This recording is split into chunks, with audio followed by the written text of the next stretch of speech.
పరిశోధకులు, నక్షత్రాన్ని చూసి నక్షత్ర శాస్త్రము తెలిసిన పరిశోధకులు ఎవరు? వాళ్ళు జ్ఞానులు. మరి వారికి దేవుడు తన సువార్తను, తాను జన్మించిన వార్తను దేని ద్వారా తెలియజేశాడో చెప్పండి. వారి పరిశోధకులు కాబట్టి ఒక నక్షత్రాన్ని వారి కోసం ఉదయింపచేశాడు. ఆకాశంలో వారు ఆ నక్షత్రాన్ని చూసినప్పుడు లోకరక్షకుడు జన్మించాడు, రాజాది రాజు జన్మించాడు, ప్రజలను ఉద్ధరించేవాడు జన్మించాడు అని పరిశోధించే జ్ఞానులకు దేవుడు తాను జన్మించిన సువార్తను ఒక నక్షత్రము ద్వారా తెలియచేశాడు. పశువుల కాపరులకేమో దేవుని దూత ద్వారా సువార్తను తెలియచేశాడు. పరిశోధకులకేమో నక్షత్రము ద్వారా దేవుడు తన జన్మను గూర్చినటువంటి సత్యాన్ని తెలియచేశాడు. ఇప్పుడు ఆనాడు పరిపాలన చేస్తున్నటువంటి మహాచక్రవర్తి ఎవరో తెలుసా? హెరోద్ మహారాజు, పరిపాలకుడు, ఆలించేవాడు. మరి పరిపాలించే వాడికేమో యేసు జన్మించినటువంటి సువార్తను ఎవరి ద్వారా చెప్పాడో తెలుసా? మహా జ్ఞానుల ద్వారా చెప్పాడు. ఎందుకని? సాధారణమైన మనుషులు చెప్తే రాజు వినడు కదా. కాబట్టి దేవుడు ఎవరిని పంపించాడు రాజు దగ్గరికి? ఆ జ్ఞానులు యెరూషలేము వచ్చి, రాజా, యూదులకు మహారాజు జన్మించాడు, ఆ రాజు ఎక్కడా అని జన్మించిన వార్త విషయాన్ని దేవుడు పరిపాలకులకు ఎవరి ద్వారా తెలియచేశాడు? జ్ఞానుల ద్వారా తెలియచేశాడు. ఇప్పుడు రాజు, లోకరక్షకుడు జన్మించాడట, మహారాజు జన్మించాడట, జ్ఞానులు చెప్తున్నారు అని చెప్పి ఎవరిని పిలిచాడు? అక్కడ ఉన్నటువంటి శాస్త్రులను పిలిచాడు. అనగా ధర్మశాస్త్రమును తెలిసినటువంటి వారిని పిలిచాడు. అక్కడ పరిసయ్యులు, ధర్మశాస్త్రాన్ని తెలిసిన వాళ్ళు ఉన్నారు. మరి ఆ పరిసయ్యులకు ధర్మశాస్త్రము తెలిసిన వారు వచ్చారు. ఏమిటి, యూదుల రాజు జన్మిస్తాడట, మీ శాస్త్రములు ఏమి తెలియచేస్తున్నాయి అని అంటే వారు శాస్త్రమును చూశారు. ధర్మశాస్త్రమును, దేవుని యొక్క శాస్త్రమైనటువంటి గ్రంథాన్ని వారు తెరిచారు. తెరిచినప్పుడు, యూదా బెత్లెహేమా, నీవు ప్రధానులలో ఏమాత్రము చిన్నదానివి కాదు, లోకరక్షకుడు నీలో ఉదయిస్తాడు అని మీకా భక్తుడు సెలవిచ్చినటువంటి గ్రంథాన్ని తెరిచి ఆ పరిసయ్యులు లేక శాస్త్రులు లేక ధర్మశాస్త్రాన్ని బోధించే వాళ్ళు, రాజా, జ్ఞానులు చెప్పిన మాట వాస్తవమే, ఆయన బెత్లెహేములో జన్మిస్తాడని చెప్పి గ్రంథాలు ఘోషిస్తున్నాయి అని వాళ్ళు చెప్పారు. ఇప్పుడు జాగ్రత్తగా గమనించండి. దేవుడు అందరినీ సమానంగా ప్రేమిస్తున్నాడు. పేదవారిని ప్రేమిస్తున్నాడు, పరిశోధించే వారిని ప్రేమిస్తున్నాడు, పరిపాలించే వారిని ప్రేమిస్తున్నాడు, పరిశీలన చేసేటటువంటి అనగా గ్రంథాలను పరిశీలన చేసేటటువంటి వారిని ప్రేమిస్తున్నాడు. ఎందుకంటే బైబిల్ సెలవిస్తుంది, దేవుడు లోకమును ఎంతో ప్రేమించెను. దేవుడు లోకమును ఎంతో ప్రేమించాడు కాబట్టి ఆ ప్రేమించిన దేవుడు ఈ భూమి మీదకు దిగి వచ్చాడు.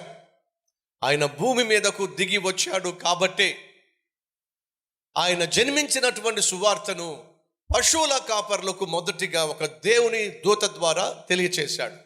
ఏమని తెలియచేశాడు? ఇదిగో సమస్త జనులకు శుభవార్త, లోకరక్షకుడైన యేసు మీ కొరకు జన్మించాడో.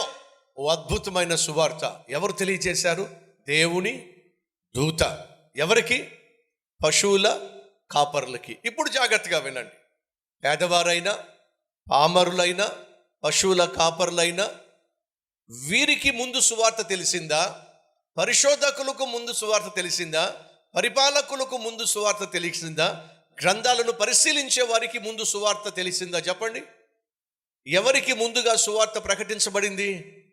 పేదవారికి, పామరులకు, పశువులను కాచుకునే వారికి.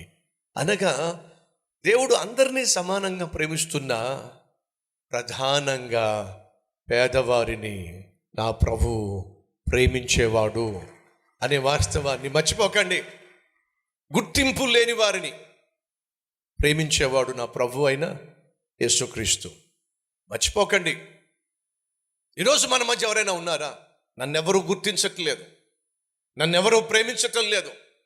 నా ఇంట్లో వాళ్ళే నన్ను ప్రేమించట్లా, నా కొడుకులే నన్ను ప్రేమించట్లా, కట్టుకున్న నా భర్తే ప్రేమించట్లా, నా భార్య ప్రేమించట్లా. నేను ఎంత కష్టపడుతున్నానో, ఎంత ప్రయాసపడుతున్నానో, ఎంత రెక్కలు ముక్కలు చేసుకుంటున్నానో నా కుటుంబాన్ని పోషించడానికి, నా బిడ్డలను చదివించడానికి, ఎందుకో ఎవరు నన్ను గుర్తించట్లా.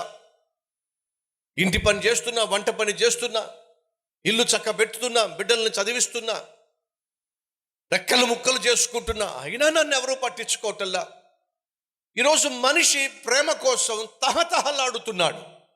నన్ను ఎవరైనా ప్రేమిస్తే బాగున్ను, నన్ను ఎవరైనా పట్టించుకుంటే బాగున్ను, నన్ను ఎవరైనా అర్థం చేసుకుంటే బాగున్ను, ఎవరైనా ఆదరిస్తే బాగున్ను అని ఈరోజు చాలామంది తహతహలాడుతున్నారు.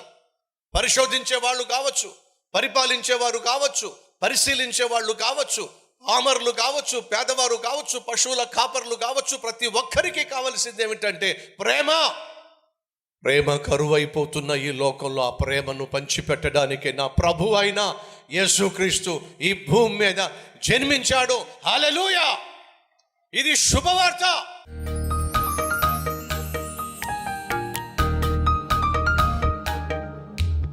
పరిశుద్ధుడు అయిన తండ్రి, నువ్వు మమ్మల్ని ప్రాణంగా ప్రేమించావు, ప్రాణాన్ని ఇవ్వడానికి లోకానికి వచ్చావు. మేము చేసినటువంటి పాపిష్టి పనుల వల్ల మాకు రావాల్సిన శిక్ష నరకము. ఆ నరకం నుండి తప్పించడానికే ఈ భూమి మీదకి వచ్చి మా కోసం జన్మించి, మా కోసం సిలువలో మరణించి, సమాధిని గెలిచి పరలోకాన్ని సిద్ధపరుస్తున్నావు. త్వరలో నువ్వు రాబోతున్నావు. నువ్వు వచ్చినప్పుడు మేము నిన్ను రక్షకునిగా అంగీకరించి నిన్ను ఆరాధించే వారిమైతే నీతో పాటు పరలోకంలో యుగ యుగములు ఉండబోతున్నావు. అలా కాకుండా హేరోదు వలె అడ్డగించినట్లయితే అడ్రస్ లేకుండా నాశనం కాబోతున్నావు. ఈరోజు వేల మంది తమ హస్తాన్ని చూపిస్తూ, నాయనా నన్ను అంగీకరించు, నా పాపములను క్షమించు, పాప బంధకాల్లో నుంచి విడిపించు అని ప్రార్థన చేస్తున్న ప్రతి ఒక్కరిని కనికరించమని, ప్రతి ఒక్కరి పాపము నుండి విడిపించమని, ఒక నూతన జీవితాన్ని ప్రతి ఒక్కరికి అనుగ్రహించమని యేసు నామం పేరట వేడుకుంటున్నాము తండ్రి. ఆమెన్.